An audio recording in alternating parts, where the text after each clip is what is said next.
მოგვიყევინაშია საქმე. გამარჯობა. გამარჯობა. იქიდან გამომდინარე, რომ ძალიან ბევრი კითხვები იყო ყეფასთან დაკავშირებით და როგორ გავუმკლავდეთ ზოგადად ამ ყეფას. ეს არის ჩვენთან ერთად ლიზა, რომელიც ამ ნაწილში დაგვეხმარება. ლიზა, შენ შესახებ რომ მოგვიყვეთ ცოტა რა მიმართულებით მუშაობ და რა ტიპის ყეფები შეიძლება რომ არსებობდეს და ვით შეგვიძლია რომ დავეხმაროთ მათ. უკვე 6 წელია მწვრთნელი ინსტრუქტორი ვარ და სრულიად თავიდან ბოლომდე შეყვარებული ვარ ჩემს საქმეზე. ყოველთვის მინდოდა რომ დამხმარებელი პატრონებს რომ უკეთესი ურთიერთობა ჩამოყალიბებინათ თავიანთ 4 ხალხ მეგობრებთან ერთად და მგონია რომ ეს უკვე ძალიან კარგად მოხდა ამას თავს. ლიზა, პირველ რიგში გითხრა რატო შეიძლება რომ ყეფას ძაღლი, ანუ ეს შეიძლება იყოს რაღაც პრეტენზიული ყეფა, აგრესია თუ რა ტიპის ყეფები არსებობს საერთოდ? ბევრი ტიპის ყეფა არსებობს, ზოგადად ძაღლები ძალიან კარგად იყენებენ ყეფას კომუნიკაციისთვის და შეიძლება რომ ბევრი მიმართულებით გამოიყენოს, ასე ვთქვათ, მაგალითად. შეიძლება რომ რაღაცას ითხოვდეს პატრონის და შესაძლოა რომ ძალიან იყოს რეაქტიული მაგალითად და სხვადასხვა გამაღიზიანებლებზე ამ ფორმით გამოხატავდეს ზუსტად და ყეფას იწყებდეს. ყველაზე ხშირი შემთხვევები არის ხოლმე მაგაზე რომ სახლში უკვე სადარბაზოში ხმასო გაიგებენ და უკვე კონტროლი იწყება ყეფა პატრონს არ შეუძლია რომ დაამშვიდოს სანამ ის ხმა საერთოდ არ გაჩერდება და ძალიან დიდ დისკომფორტს ქმნის ხო არა მარტო როგორც პატრონისთვის არამედ ასევე მეზობლებისთვისაც და რეალურად ძალიან დიდი დისკომფორტი ამიტომ რეალურად უწევს რომ მუდმივად იყოს დაძაბული, მუდმივად იყოს ყურადღებით და რაღაცა ჩასაფრებული ამ ხმებზე, იმიტომ რომ თითქოს აღიქვავენ მე რაღაც ეტაპზე, რომ მათი საქმეა, რომ რაღაც სიგნალები მოგვეცავს კი და რაღაც აგებინებს პატრონს და არ არის საჭირო უბრალოდ დღევანდელ ყველაფერი არანაირად და ჯობია ისე რომ ძაღლის კეთილდღეობიდან გამომდინარე რომ მსგავსი ტიპის ყეფები ყოველთვის დაწყებით სტადიაზევე გამოჩერებთ ხო ანუ ჩვენ თვითონ რაღაცაა არ დავადასტურებთ იმიტომ რომ ძალიან ხშირი არის ხოლმე თქო ესეთი შემთხვევები როდესაც პატრონები თვითონვე აპროვოცირებენ ყეფას მაგალითად მე ძალიან ხშირად მინახავს როდესაც ლეკვებს აქიზებენ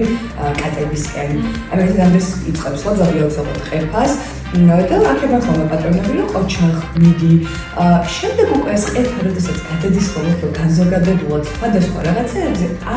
ეს უკვე აწუხებს პატრონს უკვე ხდება ხოლმე ასაკში პრობლემა როდესაც შეიძლებოდა რომ თავდაპირველად უბრალოდ არ გამხდარიყო პრობლემა ისე რომ პატრონს არ მოედინა ამის გაკეთება ან სიყვაზე შესაძლოა რა თქმა უნდა შემთხვევით რომ თვითაც მოხდეს ამ სიყვაზე ყეფის დასწავლა და აუცილებელია რომ უბრალოდ ისეთ ყოველთვის ვამბობ პატრონს ქონდეს საკმარისი ინფორმაცია იმისთვის რომ შეძლოს მსგავსი რაღაცები განხორციელოს. ყოველთვის არის ხოლმე მარტივი გასაჩერებელი ძაღლის გამოყოფს ხო შეიძლება უბრალოდ რაღაც უხარებდეს შეიძლება აგრესია იყოს შეიძლება რაღაც შიში იყოს ნერვიულობა იყოს ძალიან ბევრი ასპექტი არის და ძალიან მნიშვნელოვანია რომ ისევ იმისთვის რომ ჩვენ კარგი და კარგი ურთიერთობა ჩამოვაყალიბოთ ზოგადად ჩვენ მისი ეს სიგნალები ზუსტად გარკვეულ გასვამდეს. ყველაზე დიდი პრობლემა ყოველთვის იქ არის თორემ რომ არ იცნობენ საკუთარ ძაღლებს ისე როგორც რეალურად უნდა იცნობდნენ. ის შემთხვევაში ქონდა შიშის გამო რაღაცებზე ყეფა და მე მეგონა რომ ვაიმე და აგრესიული ძაღლი მყავს და მე რაღაც პანიკაში ჩავვარდი რომ აღარ გავაკეთო და რა ვუშველო ამ აგრესიულ ძაღლს რა და თუმცა არა მაგალითად ღამე მქონდა ხოლმე ეს უფრო გამძაფრებული ყეფა და რაღაცები და მაგას დავაკვირდი რომ აი მე ღამე ეშინი ალბათ დაძაბულია კარგად ვერ ხედავს იქ რაღაც ნებისმიერ ხმაურზე რეაგირებს და ცოტა ხნით დავიწყეთ გარეთ სეირნობა ღამე რომ უფრო მეტად შეშოულიყო ამას მიხვდარიყო რომ არაფერი საშიში მაგაში არ არის და მე ხა მოეხსნა რა არა ძალიან მინდოდა რომ ეს ვთქვა იმიტომ რომ ვიცი რომ შენთან ეს პრობლემა ტიპის ეშინია მიუსაფარი ძაღლები ზელიკისთან ერთად ძალიან ნერვიულობს და იმ დონეზე ნერვიულობს ხოლმე რომ ეს ნერვიულობა გადადის ედისაც ხო ვიცი რომ ფსიქოლოგიის ძალიან კარგი ვიდეო აქვს ფოტოჟურნალისტ ზოგადად დადევს თუ არა მაგას ძალიან თვალსაჩინო ჩანს ეს ყველაფერი ელი და ტიპო ვარჯიშობენ ჭავჭავაძეზე ორი მიუსაფარი ძაღლი რომელიც კაცი არ ჩანს მაგრამ ელი თავიდან ამჩნევს ტიპო თავიდან ვერ ამჩნევს ელი მშვიდად ყოფნას აგრძელებს და როგორც კი ტიპო დაინახავს ძაღლებს და აგრძელებს ოდნავ უფრო ხანძრიო ძაღლების ყურებას ვსა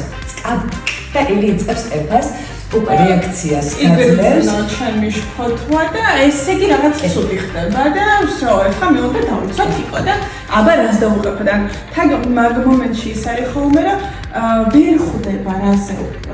ნერვიულობ რა ნებისმიერ რაღაცა შეიძლება რომ დაუყეფოს რა მაგ მომენტში ერთხელ მქონდა ძალიან სასაცილო შემთხვევა პარკში ვართ მე და ევი და აი ძალიან შორს დავინახე მინუსაფარი ძაღლები და სხვა ირგვლივ ან საერთოდ არ არის იმიტომ რომ წვიმიანი ამედია წვიმა ყველას ეზერება საერთოდ ანუ მარტო ვართ და სადღაც შორსა და ამ ძაღლებს ნერვიულობა ხო დავიწყე მარც მithქვამს არაფერი საერთოდ არაფერი უბრალოდ ნერვიულობა დავიწყე ელი ამას გრძნობს რომ ჩემში უკვე რაღაცა შფოთვები არის და იწყებს ყეფას რა და ყეფას რო იწყებს ანუ აქ თიქი ხურება და ვერაფერს ვერ ხედავს და მე მიმიყურებს რომ რატო ნერვიულობა მომენტი წופი ვერაფერს ვერ ვხედავ რა და ეგეც ძალიან მნიშვნელოვანი ფაქტორია იმიტომ რომ მე სანამ რაღაცას